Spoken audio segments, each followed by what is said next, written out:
ज्ञान विज्ञान समिति की ओर से आप कैसे सचेत करना चाहेंगे जलवायु परिवर्तन के बारे में? वैसे तो ये विश्व स्तर की समस्या है और ये स्थानीय स्तर पर भी हमें बहुत गहरे से प्रभावित करती है। मैं ये कहना चाहूँगा इस दौरान कि सबसे पहले हम फसलों के उत्पादन पर बात करें, फिर पशुओं पर बात करें और फिर मानव के स्वास्थ्य और उसके जीवन पर बात करें। फसलों का उत्पादन हाल ही में सरसों की फसल पर बहुत गहरा प्रभाव पड़ा है और इसमें 50% उत्पादन कम हो गया और उसकी गुणवत्ता भी कम हो गई है। इसी तरीके से चना और गेहूं का उत्पादन भी कम होगा और पशुओं के उत्पादन पर दूध और अंडा और मांस इस पर जो है ना कम होने वाला है। और इसी तरीके से अब ये दोनों चीज़ें प्रभावित करती हैं तो मनुष्य के स्वास्थ्य पे भी प्रभाव पड़ना निश्चित है।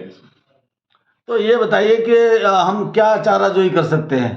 हमें जो है ना प्रकृति के साथ संबंध बनाना होगा और उसके जीवन चक्र को समझ के जो है ना जो मानव निर्मित समस्याएं हैं उनको जो है ना समझ के सबको अवेयर करना होगा, जागरूक करना होगा और कुछ हमें क्रियात्मक काम भी करने पड़ेंगे। जैसे जलवायु के संबंध में पेड़ लगाना है, धरती की भू संरक्षण करना है और जल संरक्षण करना है और उनके अंतर संबंधों को जो है ना समझ के सबको बताना है। ये पाले ने तो चना मार दिया, अधिक तापमान किस किस को क्या क्या प्रभावित कर रहा है?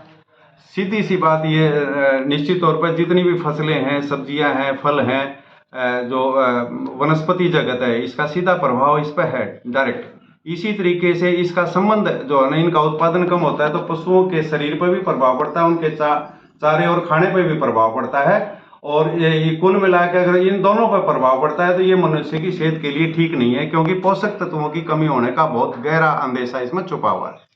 गेहूं के उत्पादन को कैसे प्रभावित कर सकता है?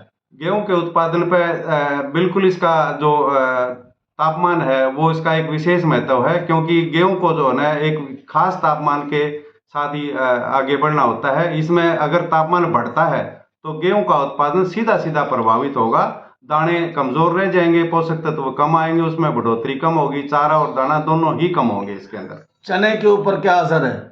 चने के अंदर इसका जो फूल पर असर आया है और जो अंदर आया उसके वजह से गिर भी गया ये, और फूल का जो परागण क्रिया थी वो पूरे तरीके से संभव नहीं हो पाई, इसलिए उसका उत्पादन और उसकी जो गुणवत्ता है वो दोनों गिरेंगे इसके अंदर।